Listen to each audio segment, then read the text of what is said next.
वेत्तारं कर्मभूततां व्यापारं तत्त्वानां वन्दे तद्गुणलब्धये श्रीवर्धमानमाद्याय गातिघातघातनं विद्यास्पदं प्रवक्ष्यामि तत्त्वार्थश्लोकवार्तिकम्। पंच परमेश्वर भगवान की जय। देवादिदेव गजानन श्री पार्श्वनाथ भगवान की जय। परम पूज्य आचार्य श्री उमा स्वामी जी महाराज की जय। परम पूज्य आचार्य श्री विद्यानंद स्वामी जी महाराज की जय। परम पूज्य आचार्य श्री शांति सागर जी महाराज की जय। परम पूज्य आचार्य श्री सन्मति सागर जी महाराज की जय। परम पूज्य आचार्य श्री अभिनंदन सागर जी महाराज की जय। परम पूज्य आचार्य गुरुदेव श्री सुंदर सागर जी महाराज की जय। गुरुदेव समंत भद्र स्वामी की जय। परम पूज्य आचार्य श्री सागर जी महाराज की जय।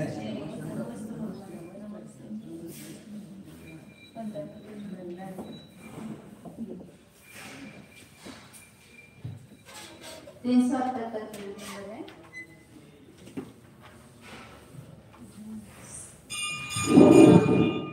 ज्ञान स्वयं को नहीं जानता है, ऐसा वैशेषिक का एक है मतलब।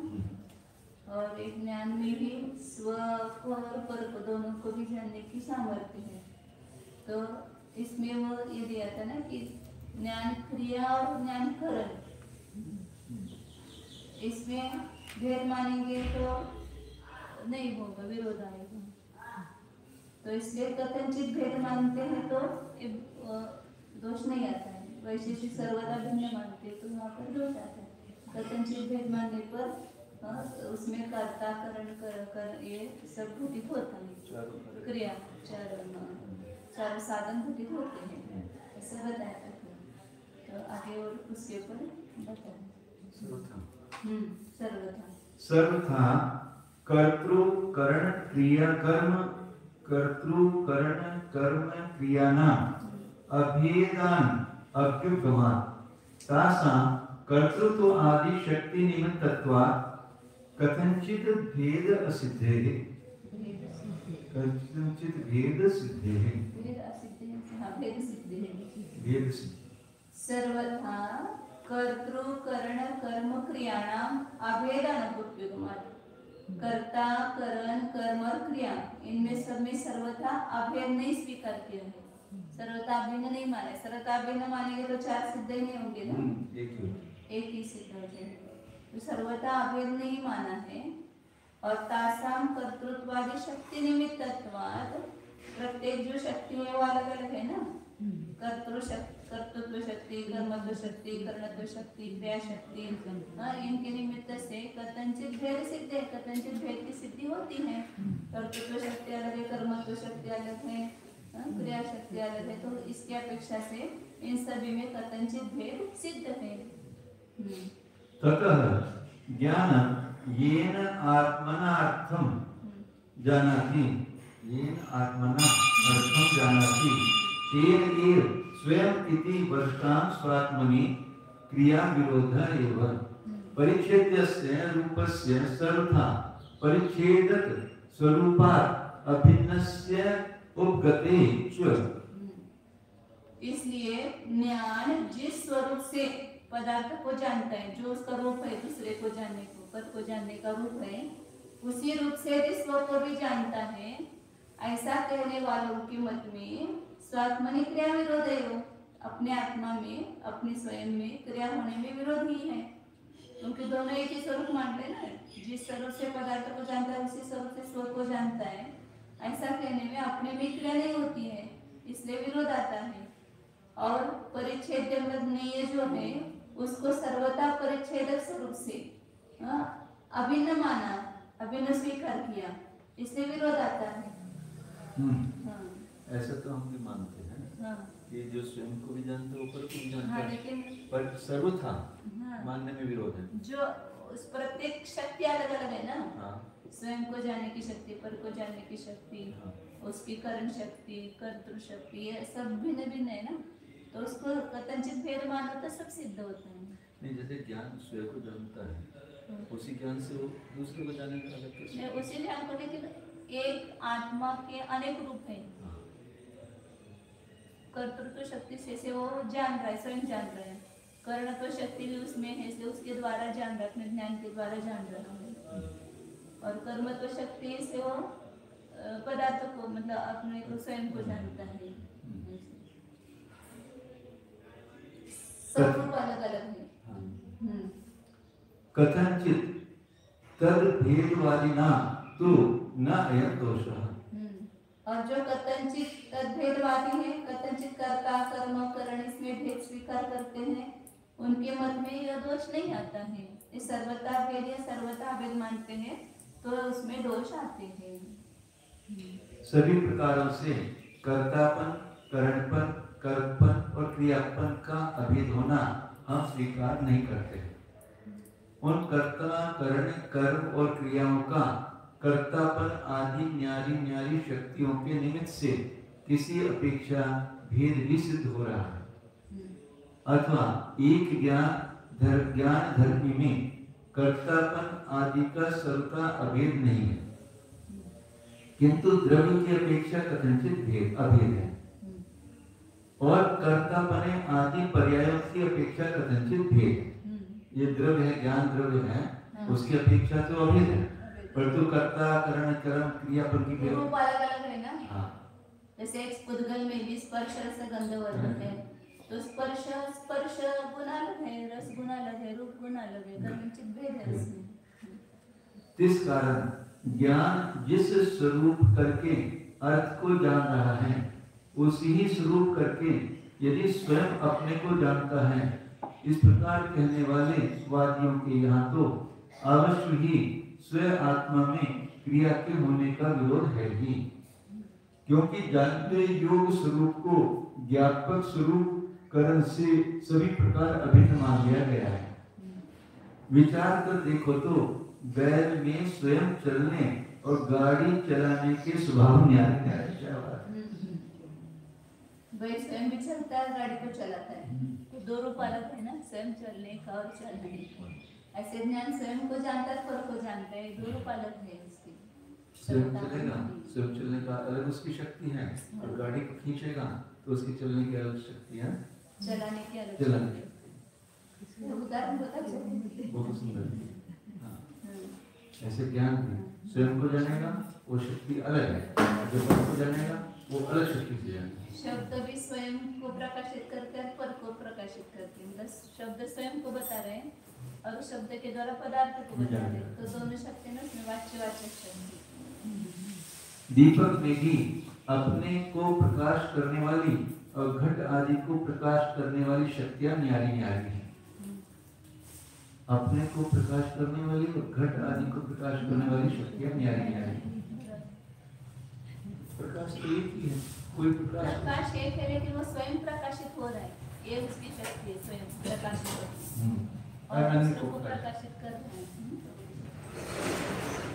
अतः एक ही स्वभाव से स्वयं को और अर्थ को जानने मानने वालों के मत में स्वात्मनि क्रिया विरोध नाम का दोष अवश्य लागू होगा, किंतु उन नेय स्वरूप और न्यायिक स्वरूप का कथनचित भेद मानने वाले शास्त्रवादियों के यहाँ तो यह दोष लागू नहीं होता है। हमें दोनों शक्ति है ना, ज्ञेय शक्ति भी और न्यायिक शक्ति भी। ज्ञेय शक्ति के कारण स्वयं को जान रहा है और न्यायिक शक्ति के कारण दूसरों को जान रहा है। ये न्याय शक्ति से स्वयं को जान रहा है और न्यायिक है से दूसरों को जान रहा है। और न्यायिक शक्ति को भी जानते हैं। नहीं, न्यायिक शक्ति से जानता है, लेकिन न्यायिक वो जानना उसका स्वभाव है, इसलिए वो दूसरे सभी पदार्थों को जान रहा है। न्याय शक्ति से स्वयं ज्ञान के द्वारा जाना जा रहा है। बैल वाला उदाहरण सही है, बिल्कुल। बैल स्वयं चलता है, ज्ञान स्वयं को जानता है, और पर को गाड़ी को खींचता है तो पर को जानता है। अच्छा, हे आचार्य ने तो उदाहरण दिले। नाही गाडी बैलाचं नाही दिले मानेचं ननुच येनात्मना ज्ञानम आत्मानं व्यवस्थिति येन च अर्थम तो यदि तत्र अन्ये अनन्यो तदा तो एव न ज्ञानम तस्य तत्र प्रवेशात् स्वरूपवत् ज्ञानम एव वा तत्र तत्र तयोः तत्र अनुप्रवेशात् तथा च न स्वार्थ व्यवसायः यदि पुनः तो ततः अन्यो तदा स्वसंवेद्यो स्व आश्रय ज्ञान वेद्यो वा। शंकाकार कहता है कि आप कहते हो कि जिस स्वरूप से ज्ञान अपने को जानता है, अपना निर्णय करता है, ये नचार्थम, और जिस स्वरूप से वो पदार्थ का निर्णय करता है, ये दो रूप अलग है ना, और ये दोनों रूप उस ज्ञान से यदि अभिन्न है, ज्ञान और ज्ञान में दो शक्ति समझो, स्व और पर, स्व को जानने की शक्ति और पर को जानने की शक्ति, तो ये तीन हो गए ना। तो ये दो यदि ज्ञान से अभिनय कहेंगे तो क्या होगा, दोनों में से कोई एक सिद्ध होगा ना, अभिन्न उसको कहते हैं, दो अलग नहीं है।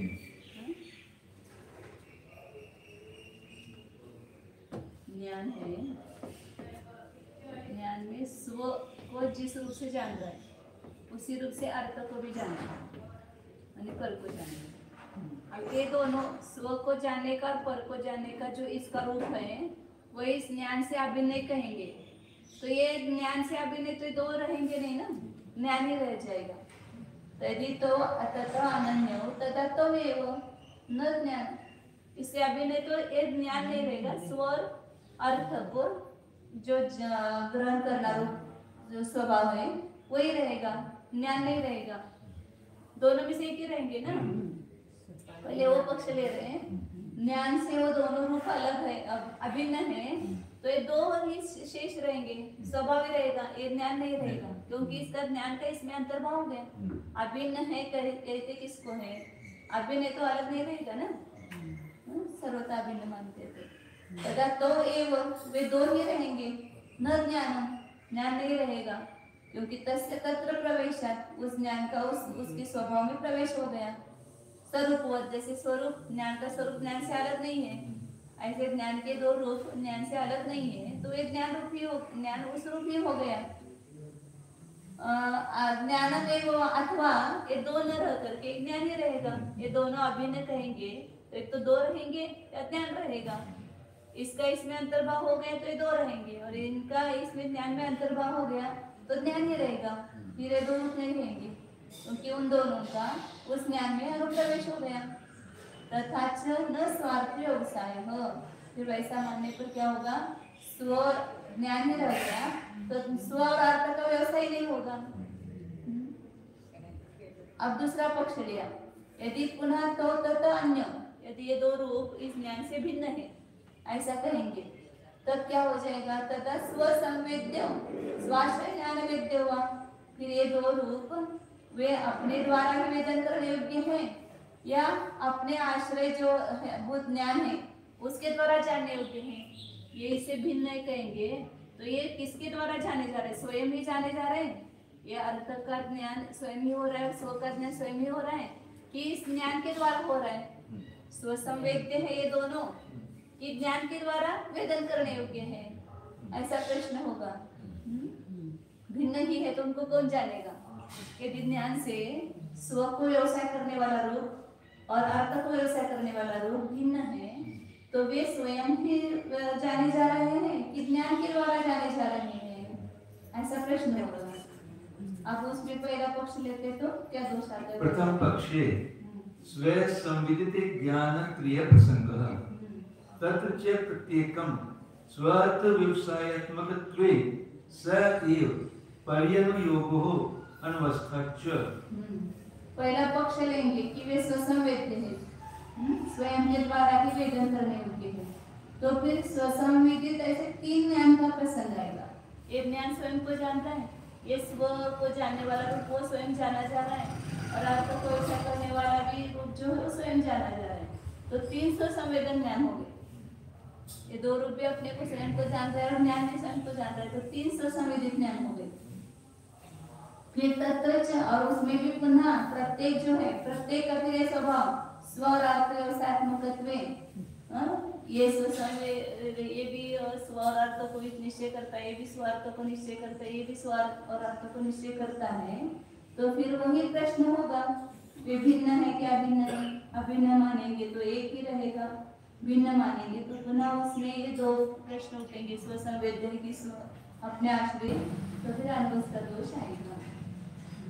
द्वितीय पक्षे अपि स्वयं व्यवसाय हेतुभूतयोः स्वस्वभावयोः ज्ञानं यदि व्यवसायात्मकं तदा स एव दोषः अन्यथा प्रमाणत्व अघटनात्। और दूसरा पक्ष लिया कि वे दोनों अलग रूप है, वो अपने आश्रित ज्ञान के द्वारा वेदन करने योग्य है।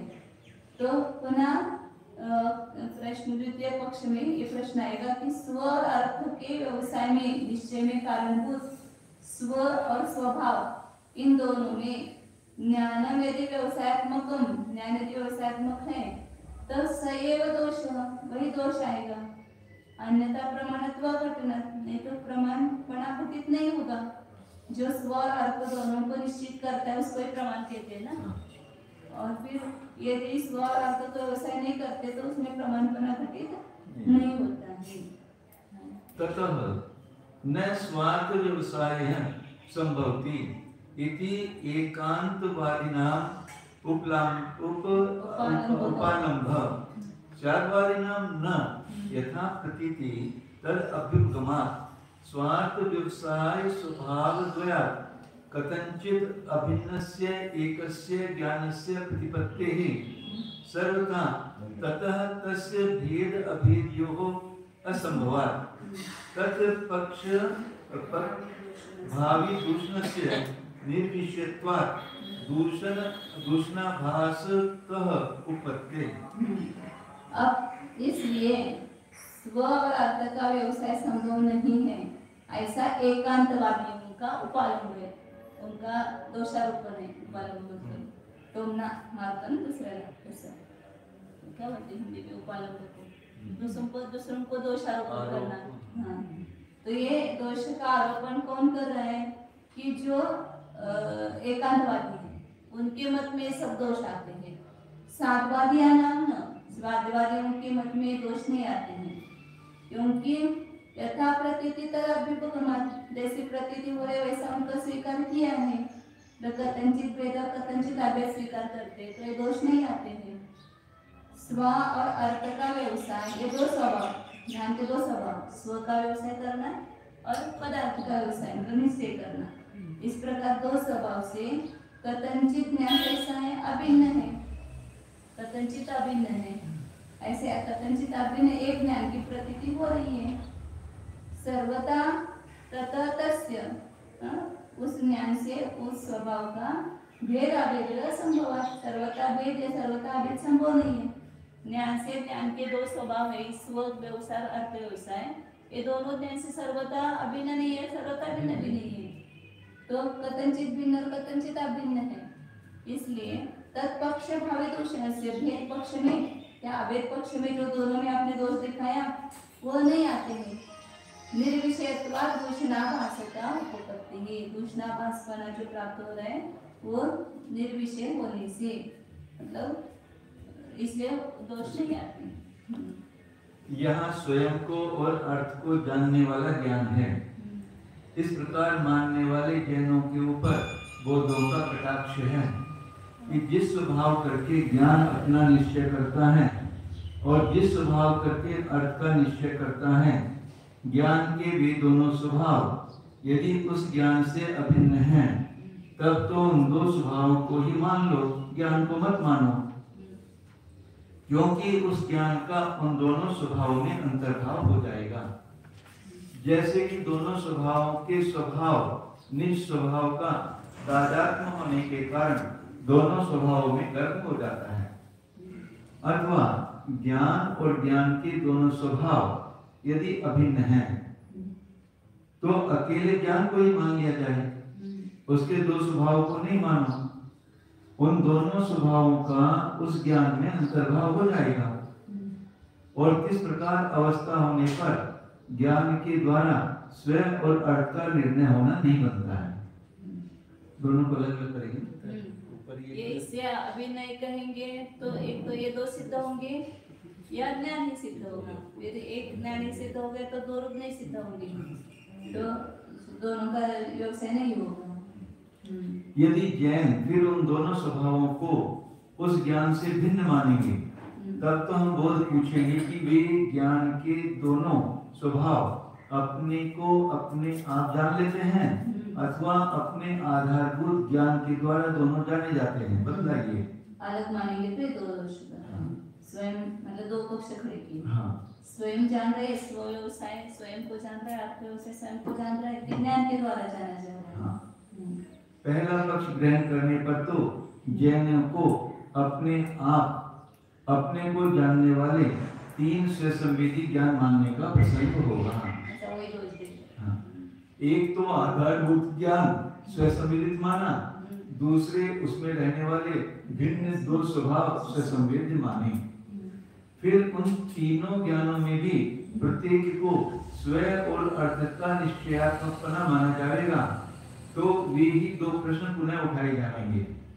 अर्थात वे तीनों ज्ञान या एक ज्ञान दो स्वभाव विचारे, जिस स्वभाव से अपना और जिस स्वभाव से अर्थ का निर्णय करते हैं, वे स्वभाव ज्ञान से भिन्न हैं या अभिन्न हैं। बताओ। अभेद पक्ष लेने पर तो पर दो स्वभावों को ही मानो या अकेले ज्ञान को ही मानो, तीन को मानने की क्या आवश्यकता है? और तैसा मानने पर ज्ञान के द्वारा स्वयं और उससे न्यारे अर्थ का व्यवसाय होना नहीं बन पाता है। भेद पक्ष लेने पर यद्यपि यह दोष तो लागू नहीं होता है, किंतु उनको स्वसंवेद माना जाएगा, तो 9 स्वसंवेदित ज्ञान मानने पड़ेंगे। और फिर उन 9 ज्ञानों में भी प्रत्येक को स्वयं अर्थ निश्चय को मानते हुए यह प्रश्नमाला तदवस्थ रहेगी और महती अनवस्था हो जाएगी। मतलब तीन को प्रत्येक को स्वसंवेदित माना तो तीन के पुनः तीन रूप। ये अपने को भी मानेगा, इसको भी मानेगा, इसको भी जानेगा। तीन और तीन के फिर स्वयं और अर्थ निश्चय। ये ज्ञान के स्व अर्थ निश्चय, इसका भी स्वयं को जानकर अर्थ को जानकर, इसको भी स्व को जानकर अर्थ को जानकर। नो एक स्वयं का रूप और उसके दो स्वभाव। हाँ, ठीक। एक स्वयं को रूप स्वरूप और एक का दोनों को जानने वाला। स्व और स्वभाव। प्रत्येक की स्व और स्वभाव से दो से तीन। दूसरा इसको तदवस्था अवस्था क्यों आ रही है? अनवस्था यहाँ पर पुनः ऐसे फिर वापस वही मानना पड़ेगा ना। दूसरा पक्ष लेने पर अर्थात ज्ञान के भिन्न दो स्वभावों को उनके आधारभूत ज्ञान के द्वारा वेद्य माना जाएगा, तो भी स्वयं और अर्थ के निश्चय कराने के कारणभूत उन अपने दोनों स्वभावों का ज्ञान यदि निश्चयात्मक है, तब तो फिर वही दोष लागू होगा। भावार्थ, भिन्न दो स्वभावों को ज्ञान के द्वारा स्वयं व्यवसायी मानने पर भिन्न भिन्न अनेक स्वभावों की कल्पना करनी पड़ेगी और वे स्वभाव भी अपने अपने आधारभूत ज्ञानों के द्वारा जानने योग्य होंगे। अतः पुनः वे ही प्रश्न उठाए जाएंगे और महान अनवस्था दोष होगा। अन्यथा यानी अपने स्वभावों को जानने वाला ज्ञान यदि निश्चयात्मक न माना जाएगा, तो उसमें प्रमाणपना घटित न होगा, क्योंकि जैन लोग निश्चयात्मक ज्ञान को ही प्रमाण मानते हैं। इस कारण हम बोध कहते हैं कि ज्ञान के द्वारा अपना और अर्थ का निश्चय होना नहीं संभवता है। अब आचार्य महाराज कहते हैं कि इस प्रकार एकांतवादी बोधों का उल्लंघना बोधों के ऊपर ही लागू होता है। स्यादवादियों के ऊपर कोई दोष नहीं आता है, क्योंकि हम स्यादवादी प्रतीति के अनुसार उस व्यवस्था को स्वीकार करते हैं। अपने और अर्थ के निश्चय कराने वाले दो स्वभावों से किसी अपेक्षा अभिन्न ऐसे एक ज्ञान की विश्वास सहित प्रतीति हो रही है। ज्ञान के स्वभावों से ज्ञान का सर्वदा भेद या अभेद मानना असंभव है। अतः बौद्धों की ओर से दिए गए सर्वथा भेद या अभेद पक्ष में होने वाले दूषणों का यहाँ स्थल नहीं है। आधारभूत विषय के बिना दूषण भला कहाँ रहे। इस कारण उस दिए गए अनवस्था दोष को दोषाभासपना सिद्ध हुआ। स्वभाव और स्वभाववानों का अग्नि और उष्णता के साथ कथनचित भेद इष्ट किया गया है। स्वभाव और स्वभाववान और स्वभाववानों का जैसे अग्नि और उष्णता में कथनचित भेद है। परिकल्पतया भेदा भेदैकांत एकांत्योः तद्दूषणस्य प्रवृत्तौ सर्वत्र प्रवृत्ति प्रसंगात् कस्यचित् इष्ट तत्व व्यवस्था अनुपत्तेः। परिकल्पित भेदा भेद एकांत या अभेद एकांत की कल्पना की है तो उसके जो दूषण है उसकी प्रवृत्ति होने पर सर्वत्र प्रवृत्ति प्रसंग सभी में वैसे दूषण की प्रवृत्ति का प्रसंग आएगा और किसी भी इष्ट तत्व की व्यवस्था ही नहीं बनेगी, सब जगह ऐसे दोष देंगे तो। स्वसंवेदन मात्रमपि हि स्वरूपम संवेदयमानं येनात्मना संवेदयते तस्य हेतुः भेद अभेद एकांत कल्पनायां यथा उपवर्णित दूषणम अवतरति किम पुनः अन्यत्र अवतरति चाहिए ना, अवतरति हाँ यथा उपवर्णित दूषणम अवतरति।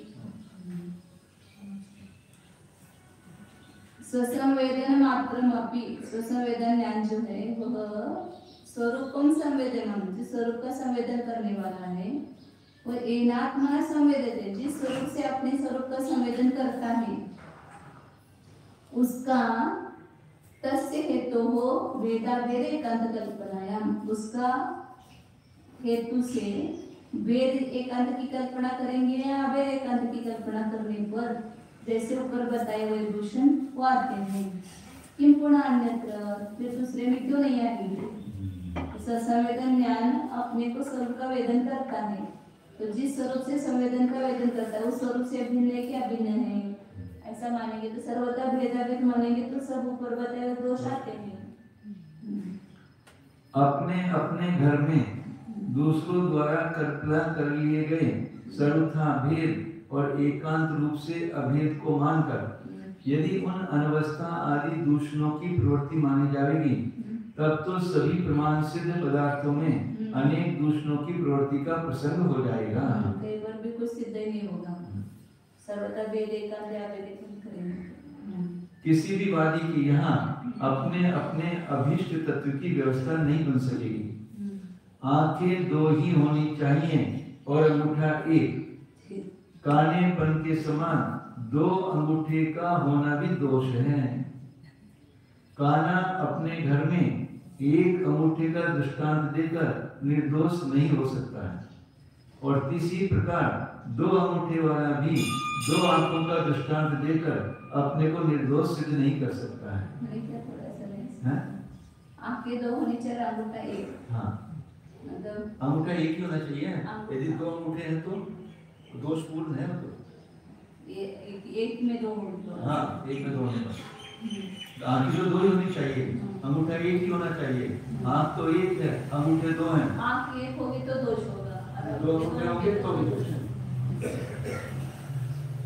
और बढ़िया कह रही है एक काना व्यक्ति ऊपर गया काना अपने घर में एक अंगूठे का दृष्टांत देकर निर्दोष नहीं हो सकता। देखो एक अंगूठा है, एक आंख हो गई तो क्या हो गया, तो दोषपूर्ण है वो, निर्दोष कैसे होगा वो।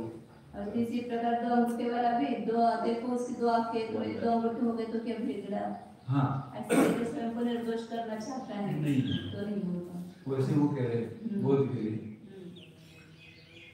प्रमाण प्रसिद्ध प्रतीतियों के द्वारा वस्तु की व्यवस्था मानी जाती है। मनमानी घर जानी नहीं चल सकती है। मनमानी घर जानी हम कहते हैं कि आप बौद्धों का माना हुआ केवल संवेदनाकृत भी अपने स्वरूप का वेदन करता हुआ जिस स्वभाव से संवेदन करा रहा है उस स्वभाव का अपने कारणभूत संवेदन से सर्वथा भेद या एकांत अभेद माना जाएगा। ठीक वैसा ही तो कुछ तो कल्पना करोगे। आप बौद्धों के ऊपर भी उन्हीं उक्त दोषों का अवतार होता है जिस प्रकार की आपने हम जैनों के ऊपर दूषण उठाए हैं। फिर अन्य स्थलों की तो बात क्या कही जाए। भावार्थ, अपनी शाखाओं के बोझ से वृक्ष टूट रहा है, दीपक अपने प्रकाशकपन स्वभाव से प्रकाश कर रहा है, बांस अपनी लंबाई या भारीपन से नम रहा है, जल अपने द्रव्यत्व से बह रहा है, आदि स्थानों में भी स्वभाव और स्वभावानों का सर्वथा भेद या अभेद मानने पर अनेक दूषण आ जाएंगे। अब अद्वैतवाद में भी अनेक दोष उतर आते हैं।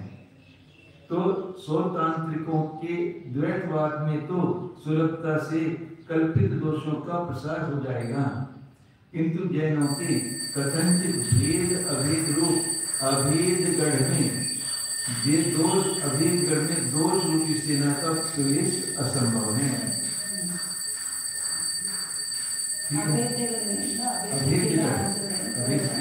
उसमें दोष रूपी सेना का प्रवेश नहीं हो सकता। जैन कथनचित भेद कथनचित अभेद मानते थे, दोष नहीं आते। यदि पुनः संवेदनम एव तस्य स्वरूपे वेद्य वेदक भावा संवृत्त्या तत्स्वरूपं संवेद्यते इति वचनम। वो योगाचार कह रहे हैं, संवेदना द्वैतवादी है ना, विज्ञान को ही मानता है। तो संवेदन ही है। तस्य स्वरूप में वेद्य वेदक भाव, उसका अपने स्वरूप में ही वेद्य भी वो स्वयं है, वेदक भी स्वयं है। अपने को ही अपने द्वारा जानता है, तो स्वयं ही वेदक है, स्वयं ही वेद्य है। संवृत्त्या तत्स्वरूपं संवेद्यते, कल्पना से संवृत्ति में कल्पना होती है ना, उससे उसके स्वरूप का वेदन करता है, ऐसा वचन है। असली दो नहीं है, संवेदन तो संवेदन ही, वो अपने को जानता है ऐसा कहना भी क्या नहीं, ये कल्पना है। तदा स्वयं व्यवसायः एव स्वस्य अर्थस्य च व्यवसायः इति अपोद्धार कल्पनया ने व्यवहारात्। तो स्व और अर्थ का व्यवसाय जो है वो स्व अर्थ का व्यवसाय नहीं है, स्वयं का अर्थ का व्यवसाय। इस प्रकार की कल्पना से नए व्यवहार होता है, नए व्यवहार से ऐसा कहेंगे तथा न असंभव, इसलिए कुछ भी असंभव नहीं है। ज्ञान स्व का व्यवसाय करता है, पर का व्यवसाय करता है, तो नए व्यवहार से सब कुछ होता है। अपोद्धार कल्पना। यदि फिर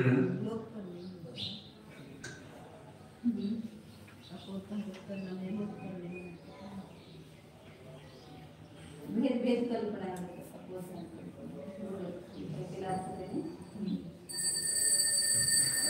यदि फिर योगाचार्य यूं कहें कि संवेदन तो संवेदन ही है, हम बहिरंग पदार्थों को नहीं मानते, उस विज्ञान के स्वरूप में ही वेद्यपना और वेदकपना विद्यमान है। वह संवेदन अपने स्वरूप को जान रहा है। इस प्रकार भेद पक्ष में होने वाला वचन केवल व्यवहार से मान लिया गया है। वस्तुतः अकेले संवेदन में कर्ता कर्म क्रियापन भला कैसे बन सकता है। इस प्रकार बौद्धों के कहने पर तब तो हम जैन भी कहते हैं कि स्वयं और अर्थ का निर्णय करना तो स्वार्थ निर्णय ही है। अपना और अर्थ का निश्चय इस प्रकार पृथकपने की कल्पना से तो व्यवहार न्याय के द्वारा भेद मान लिया गया है। सूर्य स्वयं पर प्रकाशक है ही, यहाँ भेद डालकर स्वयं और पर के टुकड़े कर देना केवल शिष्यों के समझाने का उपाय है। वस्तुतः ज्ञान के स्वयं पर व्यवसाय में न तो भेद करना चाहिए और न उसका कोई उपमान ही बन सकता है। इस कारण प्रमाण का स्वार्थ निश्चय करना ये लक्षण असंभव दोष वाला नहीं है। जैसा कि बौद्धों ने असंभव दोष देने का प्रक्रम बांधा था। प्रत्यक्ष या परोक्ष किसी भी प्रमाण से स्वार्थ का निश्चय होना प्रत्येक सहृदय के अनुभव में आ रहा है। कोई भी ज्ञान हो उस और अर्थ का निश्चय करता है, इसमें ये प्रतीति में आ रहा है। तो आचार्य यहाँ से ऐसे प्रत्यक्ष हो या परोक्ष हो, सूर्य जैसे स्वयं पर प्रकाशित है, ये यहाँ भेद डालकर स्वयं और पर के टुकड़े कर देना केवल शिष्यों को समझाने का उपाय है। क्या वास्तविक नहीं है? तो जानते हैं मैंने भेद करके जो कह रहे हो, हाँ, शिष्यों को समझाने के लिए भेद कर रहे हो, स्वयं वास्तव में पर तो प्रकाशक है। उसका वो स्वभाव ही है। सूर्य का स्वर पर को प्रकाशित करना ही स्वभाव ही है। फिर उसको भेद करके जो समझाते हैं वो समझाने के लिए। तो ज्ञान का जो स्वभाव है स्वर पर को व्यवसाय करना उसका स्वभाव ही है। उसको भेद करके जो कहते हैं वो व्यवहार से कहते हैं। स्व अर्थ विनिश्चयस्य स्व संवेदने अर्थ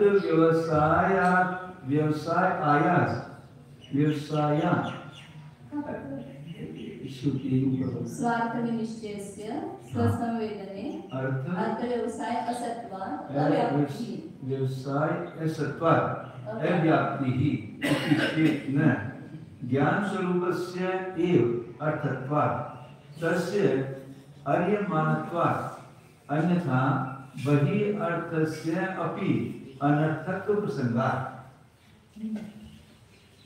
स्वार्थ विनिश्चय से बोध कह रहे हैं कि स्व और अर्थ का निश्चय करना स्वसंवेदने, अपना स्वसंवेदन ज्ञान में अर्थ का व्यवसाय नहीं होने से इसमें अव्याप्ति, ये जो स्वार्थ निश्चय आप ज्ञान का दर्शन कर रहे ना, ये अव्याप्ति दोष से युक्त है, क्योंकि वो स्वसंवेदन ज्ञान में नहीं जा रहा है, इसमें अर्थ का व्यवसाय नहीं होता है। ऐसा कहते हैं तो ऐसा कहना ठीक नहीं है, क्योंकि ज्ञान स्वरूप से ही अर्थत्व, ज्ञान का स्वयं का स्वरूप ही अर्थपना है। स्वसंवेदन ज्ञान में भी ज्ञान स्वयं ही अर्थ हो गया, अर्थपना होने से तस्य आर्यमानत्व, वो जाना जा रहा है, स्वस्वरूप ज्ञान का स्वरूप जाना जा रहा है ना, तो स्वयं में आर्यमान होने से वो अर्थ है। अन्यथा बहिर्थ से अनर्थत्व प्रसंग, तो बाह्य पदार्थों को भी अनर्थपने का प्रसंग आएगा, वो अर्थ नहीं होगा। जानना जा रहा रू धातु से अर्थ शब्द बनाएंगे, तो जो जाना जाता है उसको अर्थ कहते हैं। तो ज्ञान में स्वयं जाना जा रहा है तो वो स्वयं अर्थ हो गया, तो पदार्थ जाना जा रहा है तो वो उसको अर्थ कहते हैं। रू से अर्थ बना है। हाँ, रू माने जानने, जानना, जाना, परिणमना, जानना सब आता है।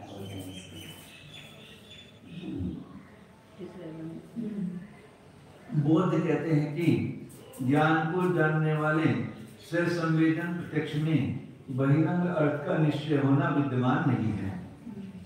अतः प्रमाण के स्वार्थ विनिश्चय इस लक्षण की व्याप्ति हुई। आचार्य कहते हैं कि यह तो न कहना, क्योंकि वहां ज्ञान का स्वरूप ही अर्थ हो जाता है। आर्यते गम्यते इति अर्थ, इस नियुक्ति से जो जाना जाए या अपनी पर्यायों करके अनुगत किया जाए वह अर्थ है। अतः वह ज्ञान का स्वरूप ही गम्यमान होने के कारण अर्थ है। अन्यथा बहिरंग माने गए घट पट आदि अर्थों को भी अनर्थपने का प्रसंग हो जाएगा। भावार्थ निरुक्ति से प्राप्त हुए अभिप्राय के अनुसार जैसे परमाणु घट आदि अर्थ हैं, उसी के समान ज्ञान भी अर्थ है। यदि ज्ञान को अनर्थ कहोगे तो बहिरंग पदार्थ भी अनर्थ हो जाएंगे। ज्ञान अद्वैतवादी बौद्धों के द्वारा ज्ञान को वास्तविक अर्थ मानना तो अत्यावश्यक पड़ेगा। ज्ञान दूसरा कुछ मानते नहीं तो ज्ञान को अर्थ मानना पड़ेगा। ननु स्वरूपस्य बाह्यस्य च अर्थत्वे अर्थ व्यवसायः इति अस्तु न अर्थ स्वग्रहणेन। अब एक दूसरा बौद्ध कह रहे हैं कि स्वरूपस्य बाह्यस्य च अर्थ, दोनों का अपने अर्थ कहा, स्वरूप को भी अर्थ कहा और बाह्य पदार्थ को भी अर्थ कहा। तो स्वार्थ व्यवसाय क्यों कहते हो? खाली अर्थ व्यवसाय को है ना, अर्थ में स्वर पर दोनों आ गए, तो तो केवल अर्थ व्यवसाय इतिहास तो इतना ही सूत्र हो, अर्थ व्यवसाय ज्ञान प्रमाण, न अर्थ स्व ग्रहण, स्व का ग्रहण करने से कुछ प्रयोजन ही नहीं है, क्योंकि आपने अर्थ के दोनों अर्थ किए, ज्ञान स्वयं को जान लेते स्व भी अर्थ है और दूसरा भी अर्थ है। सत्यम केवलम स्वस्मै योग्य अर्थ स्व आत्मा पर आत्मा तद उभयं वा स्व अर्थ इति अपि व्याख्याने तद ग्रहणस्य सार्थकत्वात् न दोषः।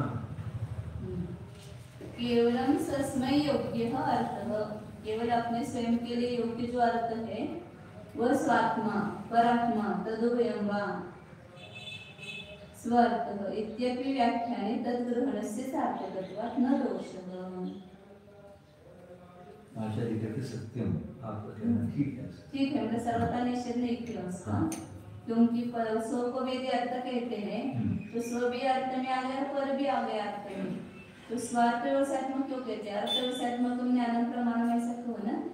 तो उसका जो उत्तर दिए है केवलम स्वस्मै योग्य अर्थ, स्वयं के लिए योग्य जो अर्थ है वो दो प्रकार का है, अर्थ दो प्रकार का है, स्वात्मा और परात्मा, और तदुभयं उन दोनों का वह स्वार्थ इत्यपि व्याख्याने, इस प्रकार का व्याख्यान करने में तद्ग्रहणस्य स्व का ग्रहण करने में सार्थकता होने से दोष नहीं। बोले अर्थ दो प्रकार का ये बताना है वहाँ पर आचार्य को, स्वार्थ व्यवसायत्मक ज्ञानम बताया, अपरार्थ एक ही नहीं है, अर्थ स्व भी है, स्वात्मा भी है, परात्मा भी है, ऐसे बताना है, अथवा तदुभय दोनों भी है।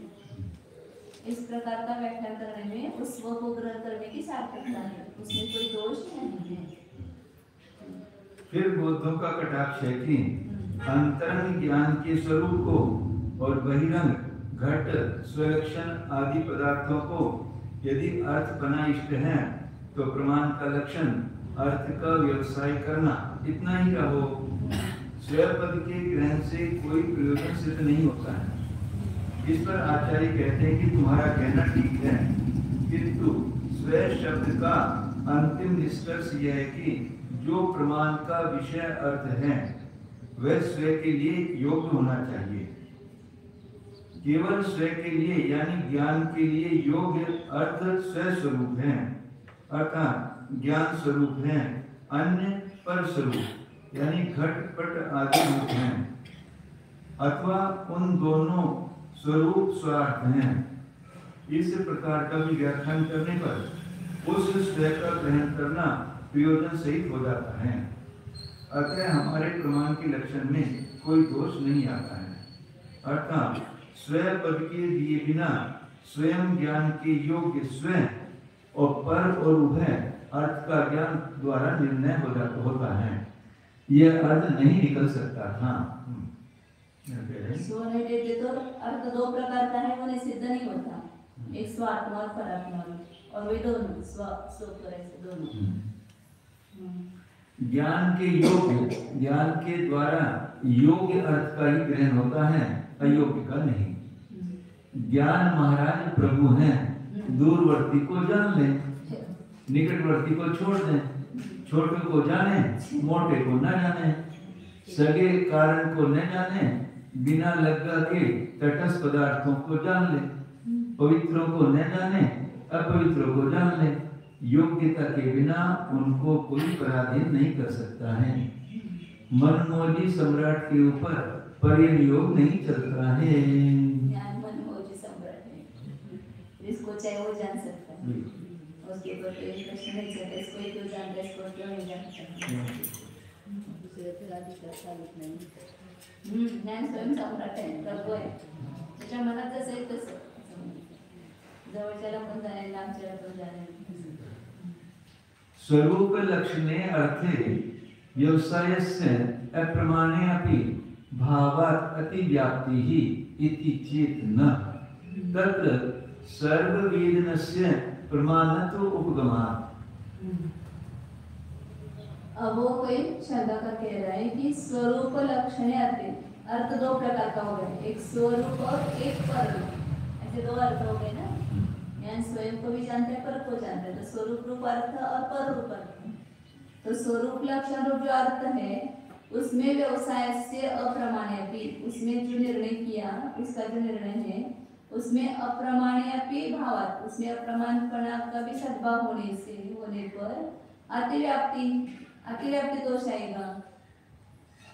न तत्र सर्ववेदन से प्रमाणत्वोपगमात्, सभी ज्ञान प्रमाणपने को स्वीकार इति ऐसा कहा तो आचार्य कह रहे हैं सभी वेदन जो है उसमें प्रमाणत्वोपगमात्, मतलब कोई भी ज्ञान हो, संशय हो, विपर्य हो, अनध्यवसाय हो, कोई भी अप्रमाण ज्ञान हो, उसमें स्वरूप रूप अर्थ को ग्रहण करने में प्रमाणपना स्वीकार किया है, वो अप्रमाण नहीं है।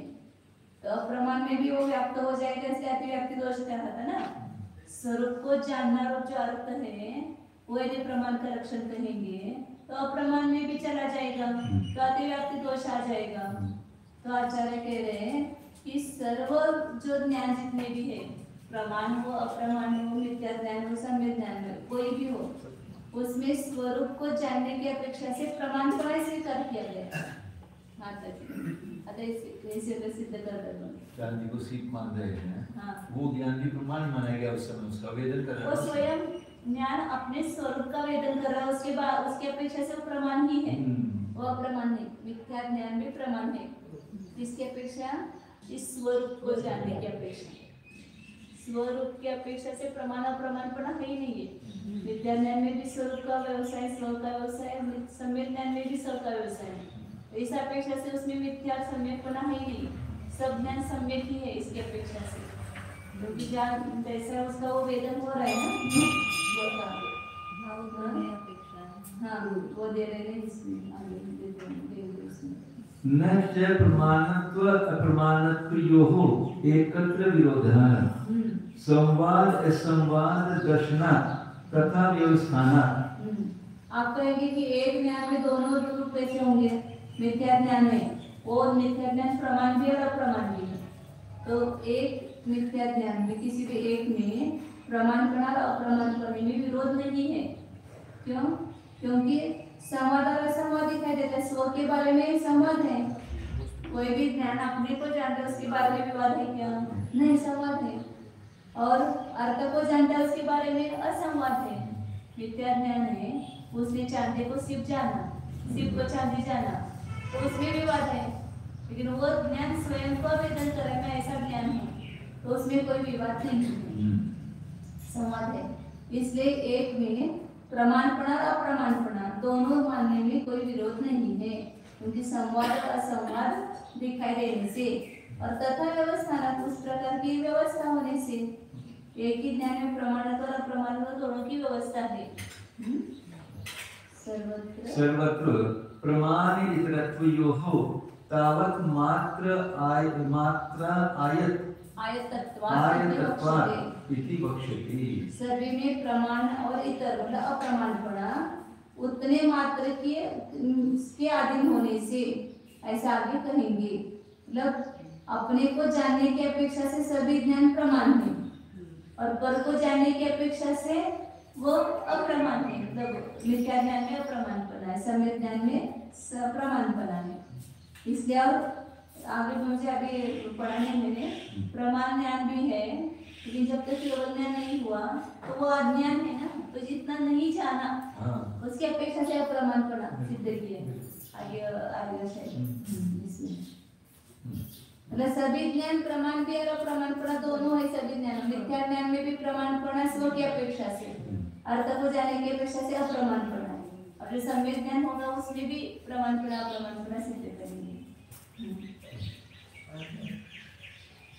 किसी का आक्षेप है कि यदि ज्ञान के स्वरूप को भी अर्थ मान लिया जाएगा तो संशय विपर्यय अनध्यवसाय रूप अप्रमाण ज्ञानों में भी प्रमाण का लक्षण पाया जा सकेगा।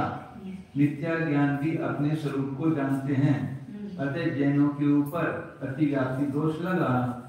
आचार्य कहते हैं कि इस प्रकार तो नहीं कहना, क्योंकि उस अपने स्वरूप को जानने में प्रमाण अप्रमाण रूप सभी ज्ञानों को प्रमाणपना इष्ट किया गया है। भाव प्रमेय अपेक्षायां प्रमाणाभास निन्नव। इस कारिका के द्वारा श्री समंतभद्र आचार्य ने सभी सम्यक ज्ञान या मिथ्या ज्ञानों को स्वयं अंश में प्रमाण पर माना है। अतः लक्ष्य में लक्षण चले जाने से अतिव्याप्ति का भय नहीं है। एक मिथ्या ज्ञान में स्वयं को जानने की अपेक्षा प्रमाणपन और बहिरंग चांदी स्थानों आदि विषयों को जानने की अपेक्षा अप्रमाणपना का कोई विरोध नहीं है, क्योंकि स्वयं अंश को जानने में संवाद और बहिरंग विषय को जानने में विसंवाद देखा जाता है। अतः एक मिथ्या ज्ञान में प्रमाण और अप्रमाणपने की व्यवस्था हो रही है। सभी ज्ञानों में प्रमाणपना और अप्रमाणपना केवल उतने संवाद और विसंवाद के अधीन ही माना जाता है। इस बात को आगे के ग्रंथ में और भी स्पष्ट कह दिया जाएगा। स्वयं विषय की निश्चिति को संवाद कहते हैं और स्वयं विषय की अनिश्चिति या निष्फल प्रवृत्ति जनकत्व को विसंवाद कहते हैं।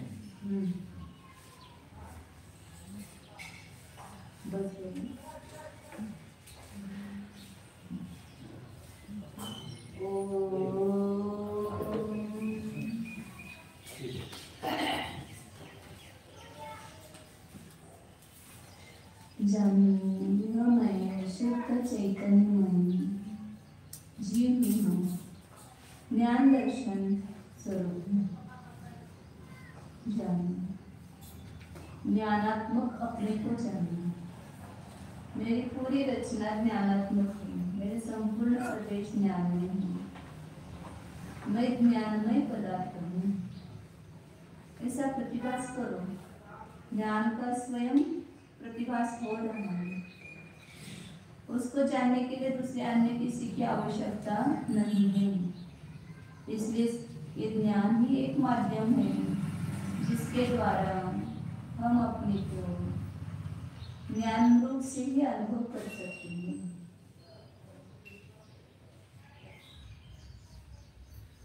ज्ञान के द्वारा जाना जा रहा है। ससंवेदन प्रत्यक्ष स्वरूप तंकोत्कीर्ण न्यायक स्वरूप निर्मम स्वरूप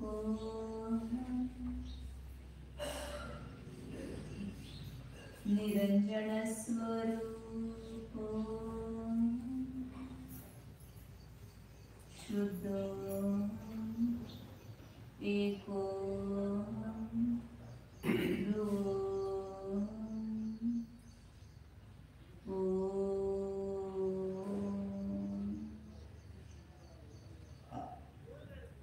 Listen.